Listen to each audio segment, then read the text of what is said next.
After Impa takes Link out of the castle and performs a vanishing type of jutsu, it is now up to him to head to Death Mountain, but not before doing a couple of side quests first. The first thing Link does is retrieve Kukos for Anju, because she gets goosebumps if she tries to retrieve them for herself. Let me speed up the footage to show just how much effort it takes.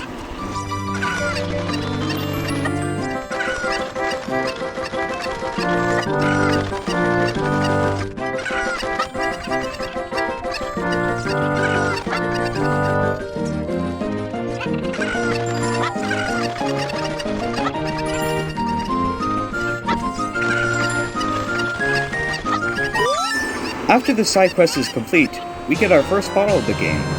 These are important because, well, we need to carry things. More on that later. Next, we head to the graveyard. But before we open a grave... open it? Yes, sir! Everyone, follow me! Wrong game, but maybe we'll review that another time. As I was saying, we're going to need to obtain an insect to place it into a dirt pile. There are 10 of these in total in the game. That is a golden Skulltula. If you collect enough of them and bring them to the House of Skulltula, you can essentially expand your wallet size. That's what she said! Okay, get your minds out of the gutter. Now it is time to open the tomb with the royal family's melody. Only for the gods to strike down at the location.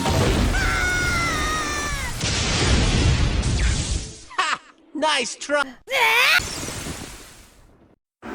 Okay, now that Link has officially become a grave robber, it's now time to see what the royal family has been hiding. Those are re-deads. They used to scare the out of me. Turns out what you're supposed to do is walk by them very slowly. Let me speed up the footage again.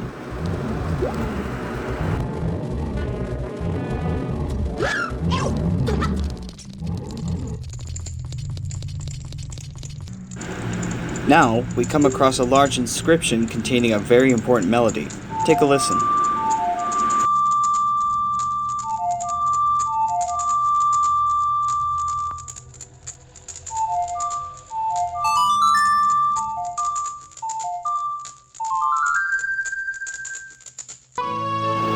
Alright, now that day has turned to night, let's return to the surface. There is one more grave for Link to rob. It contains something that he will need on Death Mountain. The Sun Song has more than one use. It can actually paralyze a re-dead, making life much easier for us.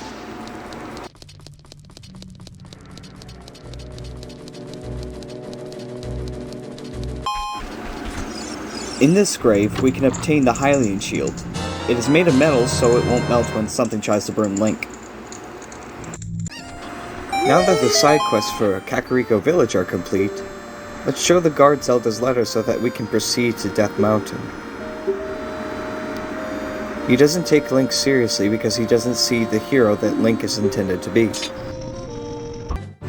On the way up Death Mountain Trail, we will find a boulder blocking the entrance to a cave. Remember that for later. This is Goron City. We will find that the people here used to eat Dodongo's Cavern rocks before Ganondorf blocked it with a boulder.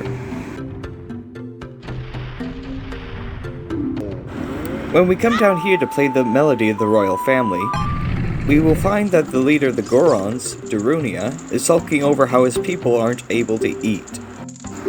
When we pull out our ocarina, we are prompted to play a song. However, Darunia implies that we need to go somewhere green and natural to find the song that he likes. Well, Link just so happens to know where he needs to go to entertain Mr. Choosy. Link enters the Lost Woods from Goron City to meet Kaepora again, who then prompts him to follow a mysterious tune coming from deep in the forest. Don't worry, as long as you follow the sound, it should be easy to find. Here at the entrance to the Sacred Forest Meadow, Link is blocked by a Wolfos. If you play your cards right, you can one-shot it. At the other end of the meadow, we will find Link's Osana Najimi, childhood friend, playing her favorite melody. Zarya then teaches Link her song to remember the fond memories they've had together. Listen to Zarya's song for a moment.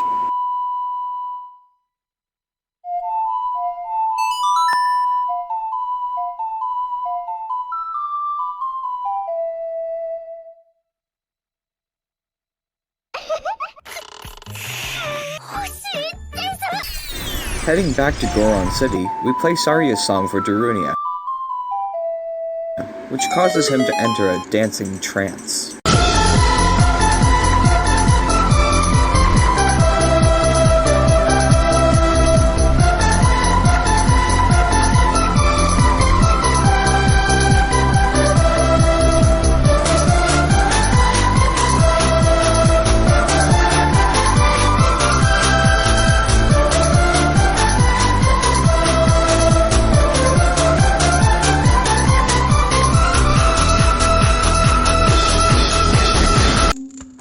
Zarya's song just so happens to be the music therapy needed to cure his depression.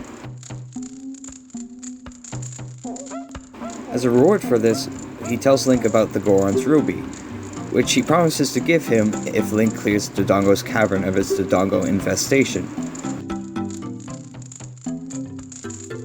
To clear the boulder from the entrance, Darunia gives Link the Goron's bracelet, which will enable him to pick up bomb flowers and other things like overgrown grass.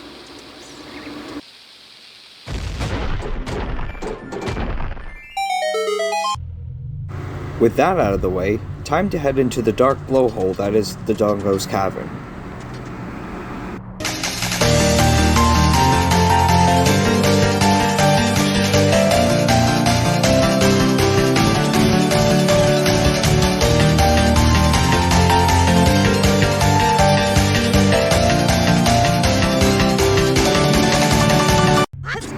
On a side note, this is the place where you obtain the bomb bag. We need this to clear a pathway a little later into the game. Nothing important happens from this point forward, so let's skip to the boss, shall we? The massive dinosaur-like creature is known as King Dodongo. Despite his stature, he is pretty easy. Remember what the old man in the first Zelda title said, Dodongo dislikes smoke. All you need to do is throw bombs into his mouth so that you can slash his head 4 times. And just like that, he is finally defeated.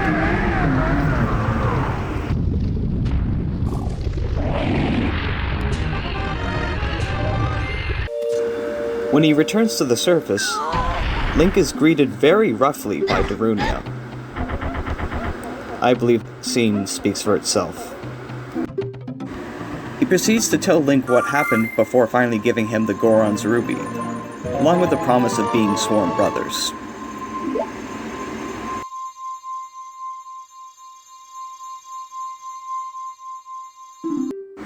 Before Link leaves, Darunia tells him about the Great Fairy on top of Death Mountain before summoning 3 other Gorons to see off their brother.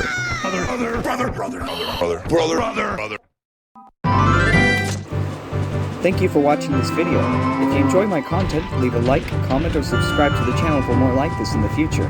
Until then, I hope to see you on a paradise planet.